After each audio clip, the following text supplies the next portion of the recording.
The future of AI is small. What if I told you I can run AI models without a computer?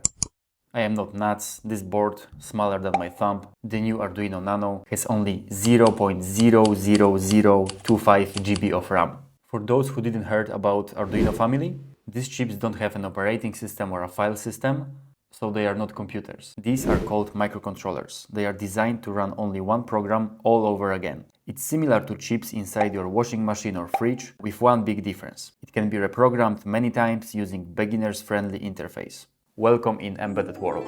First question, why should you care? Typical PC needs around 200 watts to run. This midget around 0.06, 3000 times less. Less watts equal smaller power consumption equals smaller costs of electric bills. Today I'm gonna run a voice recognition model which can detect keywords yes and no. But first let's explain some more AI basics. What actually are mysterious AI models? They're just binary files, bunch of zeros and ones. It creates two big problems we have to overcome. First, a minute ago I said this chip doesn't even have a file system and you can upload a file without a file system. Fair enough. But here's the trick. We will put the model straight in the RAM memory. Second problem. Typical size of AI model varies between a couple megabytes to couple gigabytes.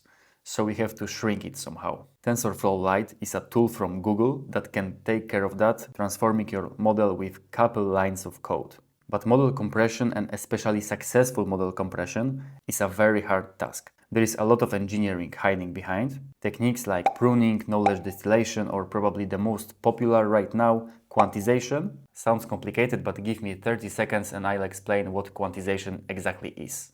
Every model has a bunch of parameters. For simplicity, we can call them knobs. The more precise the knob is, the more computer memory it takes. If each knob is represented by a floating point number, each one takes 32 bits of memory. If we replace it with an integer variable, it will take only 4 bits. Therefore, we cut model's memory footprint by almost 90%.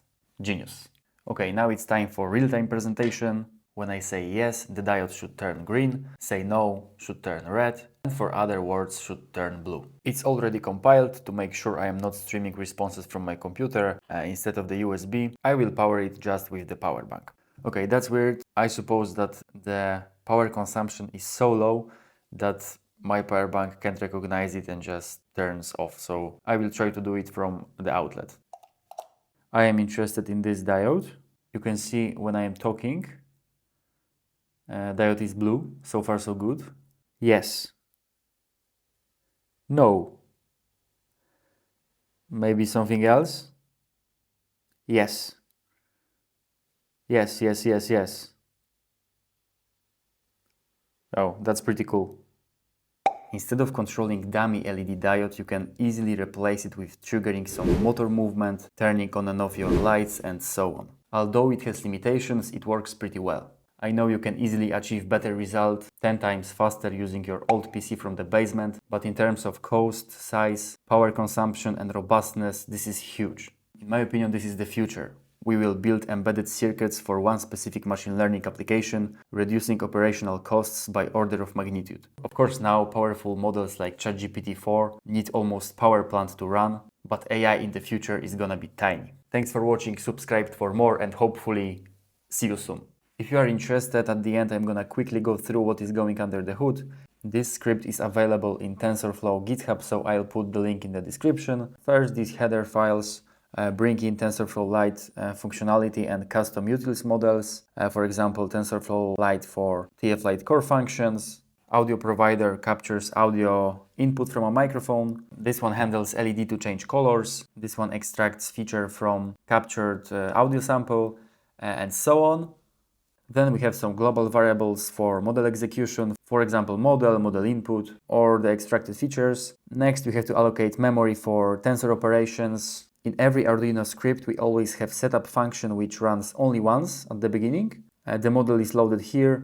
By the way, if we look it up, as I said before, it's just a file with big C array with bits in a hex format. There is around 2000 of them, so model has around 20 kilobytes. Next, we have to manually register model operations from TensorFlow Lite API. For example, for convolutional layer or softmax function to convert raw output into probabilities, or simpler shape to adjust tensor dimensions. Some checks to verify input data type and dimensions. Then another inits for feature provider and model predictions.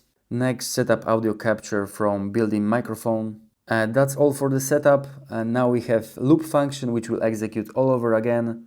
Basically, it captures audio chunks, extract features, and the most important, finally, run inference on the model. Last step, interpret the results, show it in serial monitor, and map it to light up proper LED color, red for no, green for yes, and blue for the rest. And shortly, that's it. Once again, thanks for watching and see you soon.